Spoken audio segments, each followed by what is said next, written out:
So welcome everyone.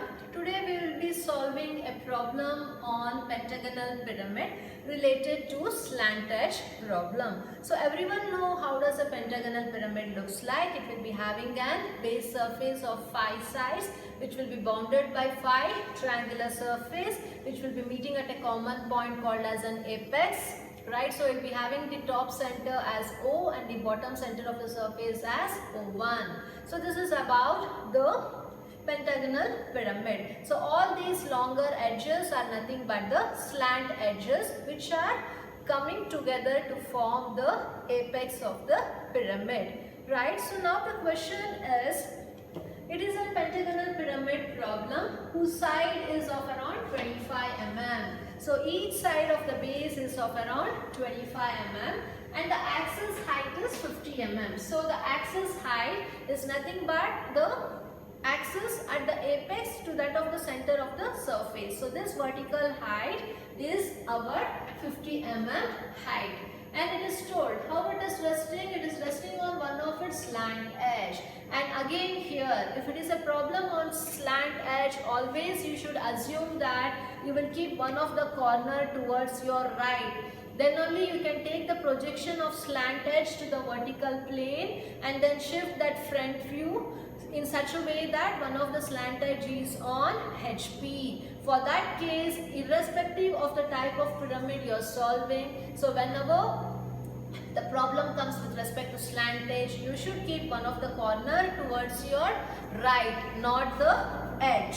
Okay, if you keep the edge, you won't get the projection of the slant edge in the front view. You have to keep one of the corner towards your right in this way. Okay, so you will be keeping the corner towards your right and such a way that the edge will come towards your left in the horizontal plane. If this is our horizontal, if this is our vertical plane and horizontal plane, whenever it is in slant edge problem, you will assume the corner to be at your right. Since it is in pentagonal pyramid, you will get the edge opposite to it towards our left. So this will be the position of the pentagonal pyramid when it is resting on one of its slant edge. So after you fix the position, you know the other details how to proceed with.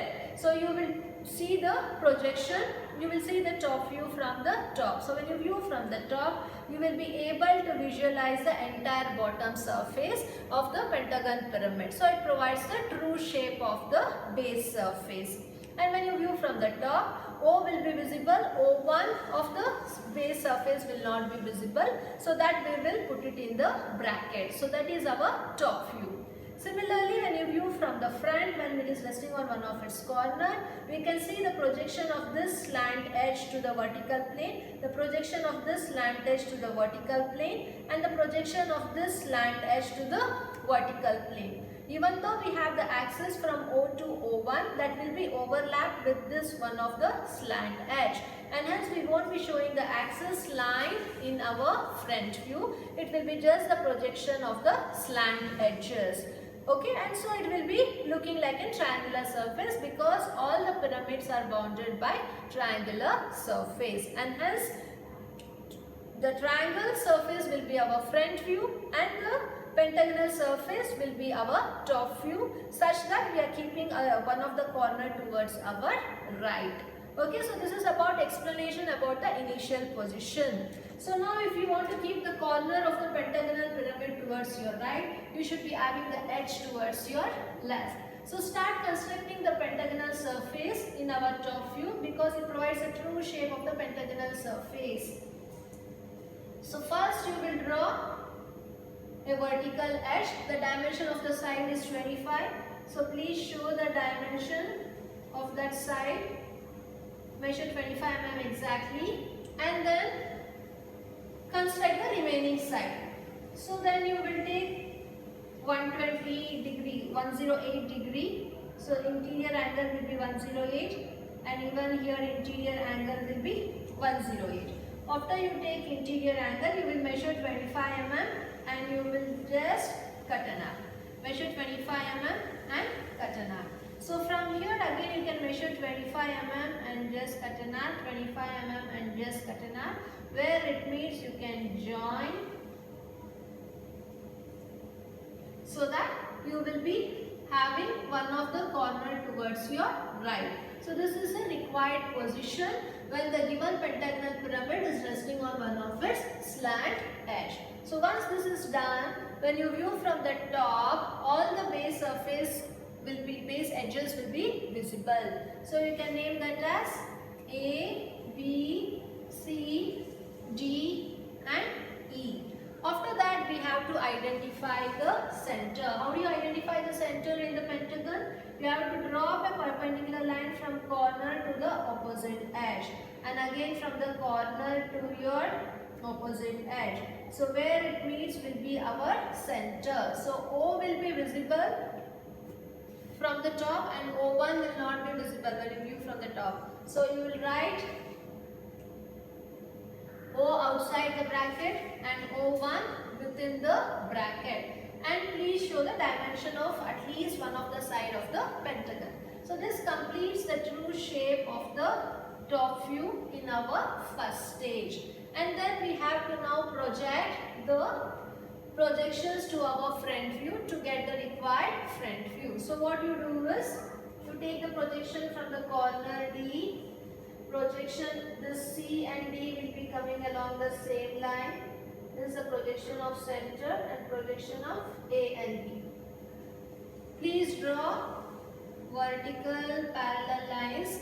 Okay. So after this you have to see what is the axis height. The axis height is 50 mm. So this is our center. Right. So from the center you will measure 50 mm. Since the axis will be visible over here, you will show the axis line pattern. Right? It is told 50 mm. So once you draw the center line, you measure 50 mm and just cut an arc. So where it meets will be our O dash. So from O dash you have to now join for all the corners. So from O1 dash to this, from O dash to here, and again from O dash to this corner of the base. Please use scale, pencil and draw properly. So once you draw, you have to now name it. So when the observer views from here, B will be visible, A won't be visible because B and A is along the same line. So you will write B dash outside the bracket and you will write A dash within the bracket. And now when you come to the center, right, when the observer views from here, center will not be visible, center line. So what you write is, you will write O1 dash within the bracket. And then you will come here. C and E is along the same line. When the observer views from here, C will be visible, E won't be visible. So you will write C1 dash outside the bracket and E1 dash within the bracket. So when the observer views from here, D will be visible. So you write it as D dash. And you have O dash, right? So we are writing it as O dash. So this is done. And don't forget to show the axis height. Show the dimension of the axis equal to exactly 50 mm. So this completes the front view of the first stage also. So now we usually keep the position of the pentagonal pyramid in such a way that it will help our slant edge to rest on XY plane. For that always we have to keep the corner towards our right. So once you have understood the first stage, so now we have to come for the second stage. So you can now select the slant edge. O dash to D dash is one slant edge, O dash to B dash is one slant edge. So select any one of it. Okay. So if you are selecting O dash to B dash and A dash as your slant edge, you have to leave some space and fix this point. So this point will be nothing but our A dash in the bracket and B dash outside the bracket. So now measure from A dash, B dash to O dash. What is the distance? And name it. So this is our apex O dash. So the other two sides now we have to measure. So this slant edge is over. So now measure this slant edge. From O dash to D dash, what is the distance? You please measure the same distance. Keeping one end of the compass here, just cut an arc. So this distance you will measure from D dash to O dash and keep here and cut an arc. just extend the arc little bit because the other side also should intersect. And again from A dash to B dash to D dash, what is the distance? You come here and just cut an arc. So it can meet at some common point. At that case you have to extend the arc. Again keep here and extend the arc such that you get the intersection point. So from there, from the intersection point you can join. So this is the arc, right?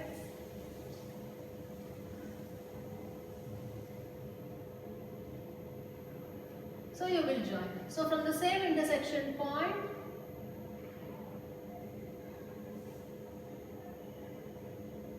join. So this is nothing, you have A dash, B dash and you have O dash, right? So this point is nothing but our D dash. So now you have to identify these midpoints. So you measure from A dash, B dash to O dash what is the distance is and just cut an arc. So this will be our O1 dash, right within the bracket. And again from O1 dash to C1 dash what is the distance you measured and cut an arc. So this will be C1 dash and E1 dash.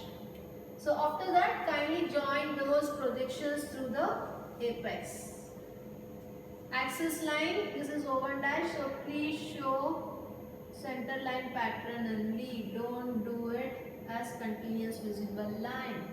So once this is done, the extra arc which is visible, you can cut short. So little bit of construction will be visible. So now we can see the slant edge is on XY line because the slant edge is resting on HP. So once this is done, now we have to take the projection down. So please take the projection from A dash, B dash, O1 dash. This is not C1 dash, C dash and E dash. From D dash and also from O dash.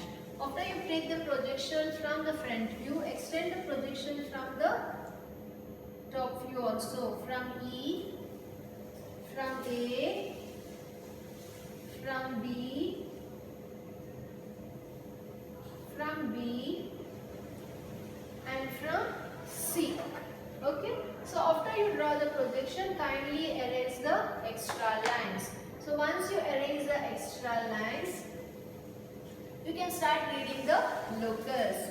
Okay. So the locus of A is meeting A dash at this point. So this is our A. Locus of B is meeting B dash at this point. So this is our B. Locus of C is meeting C dash at this point. So this is our C. Locus of E is meeting E dash at this point. So this is our E. Locus of D is meeting D dash at this point. So this is our D. And locus of O is meeting O dash at this point. So this is our O. And locus of O1 is meeting, this is the locus of O1 and O1 dash is meeting at here. So this is our O1. So now we have named all the corners of the pentagonal surface, the center of the base surface as well as the apex. And I told you, irrespective of the position of the given pyramid, the outer boundary will be visible. So this is one of the slant edge. In this case, the slant edge is inclined on XY plane. Okay. So you can join the outer boundaries, it will be visible always. So you join from A to B, B to C, A to E, E to O, and from O to C. So this is the outer boundary, right? And the surface, base surface will be completely visible. So what you do is, so the three parts are over and other three parts you have to take it. Projection of T.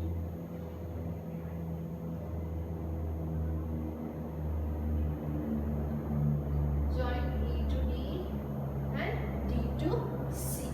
So once this is done, I told you that the projection coming through the corner of the outer surface will be visible. So E to O is joined already, C to O is joined already. So we need to show the projection from D to O. So please show the projection from D to O. So after that, you need to see there are other two corners which is passing through inside the surface. So these three corners so from these three corners the projection is passing through outside the surface.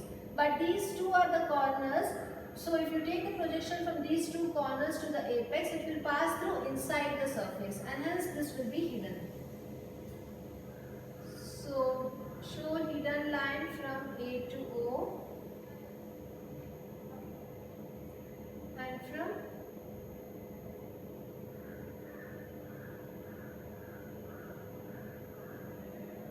B to O, right? So after this we have the axis from O1 dash to O, but this axis is passing through inside the surface, so that is overlapped with one of the longer edge. So this axis line, since it is passing through inside the surface, we will show this as a hidden line from O1 dash to D, but from D to O it is continuous and visible line. So this is how the second stage front view and the top view looks like when the given pentagonal pyramid is resting on one of its slant edge on XY line or on HP. So then we have to now figure out how the last stage of the problem will be, right? So it is a problem where the axis appears to be inclined. Since it is not directly inclined, if it was told the axis is inclined to BP, then we have to determine the apparent angle. Since it is told axis appears to be inclined, we will directly shift the axis to our BP inclination, which is our 45 degree. Okay, so you will take 45 degree to BP.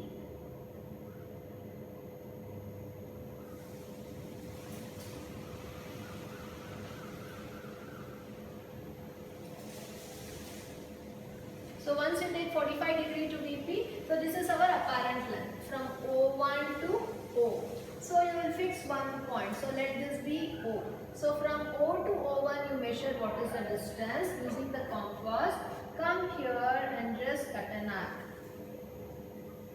So you will get the apparent length fixed on our 45 degree line. So then the remaining part of the problem has to be solved. So for that you need to know this distance from O1 to this midpoint. What is the distance? So use this measurement, come here and just cut an arc. Okay, so you got this midpoint. So from this midpoint you just draw a perpendicular line. So you will join a perpendicular line. So once you draw a perpendicular line, so from the midpoint you can measure from the midpoint to A what is the distance. Come here and cut an arc. And again from midpoint to B what is the distance. Come here and cut an arc. So you got two corners which is A and B. So name it immediately A and B. Right? So on the same line, so from the center to D what is the distance you can measure. And you will just cut an arc. Right? So you got the corner D also. And along with that you need to have the corner E and C. So E and C is coming along the same line, but it is at some distance from O1. So you measure what is the distance from O1.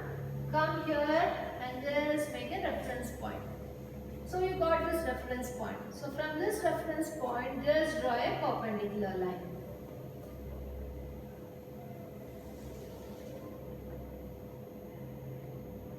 So once you draw the perpendicular line, you can now measure the distance from A to E or from this distance to this, how much it is.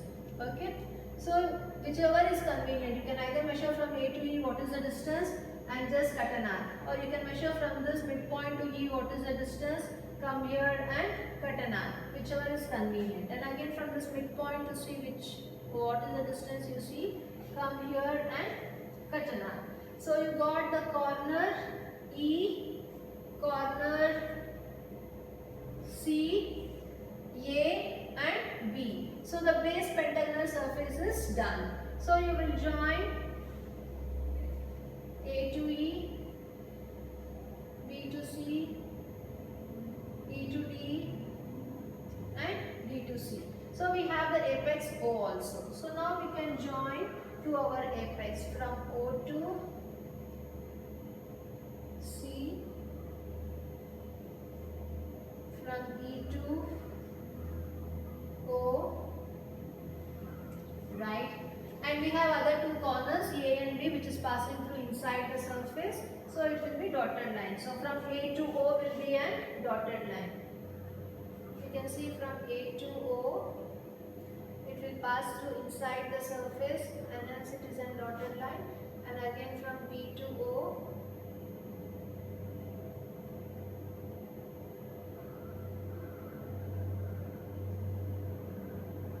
it passes through inside the surface and hence it will be a dotted line. So once you have done with this, now we have to take the projection above. So please take the projection from O, from C, from D, from E, from A, from B. So once you take the projection, extend the projection from D dash, C dash, O1 dash and from A dash, B dash also. After you extend the projections, kindly arrange the extra lines. So once you arrange the extra lines, start reading the locus. So locus of A and A dash is meeting here. So this is our A dash. Locus of B is meeting B dash at this point. So this is our B dash. Locus of E is meeting A dash, E dash at this point. So this is our E dash. Then locus of D is meeting D dash at this point. So this is our D dash. And then we have locus of C is meeting C dash at this point. So this is our C dash. Okay, along with that we have the center O1 which is meeting O1 dash at this point. So this is our O1 dash.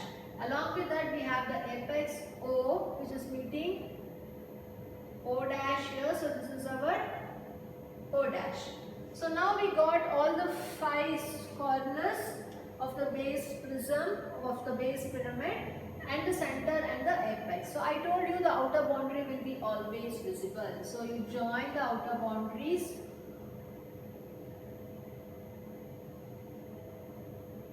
From A dash to B dash, A dash to E dash, A dash to D dash, D dash to C dash, C dash to O dash, and even this surface will be visible, right? And this is the axis. And along with that we have the projection now coming through inside the surface. So which is that D dash to C dash. So this will be hidden. And we have one more projection coming through E dash to O dash. This will be hidden. So this is how the final stage of the front view looks like when the given pentagonal pyramid is resting on one of its slant edge and the axis appears to be inclined to VP. I have just drawn a rough sketch, not exactly to the measurement. So if you draw with respect to the dimensions using scale, you will get the final view little still more better. So this is just to make you understand how does it look and how to solve the problem in the sketchbook when the given pentagonal pyramid is resting on one of its slant edge and the axis appears to be inclined to VP. Since if it was given directly inclined to VP, then we would have determined the apparent angle by taking the true length first and then the apparent length. Since it appears to be inclined, we directly shift the apparent length to 45 degree to VP line and construct the final stage of top and the front view. So you should understand the complex concept, how we have to fix the initial position when it is resting on one of its slant edges. Thank you.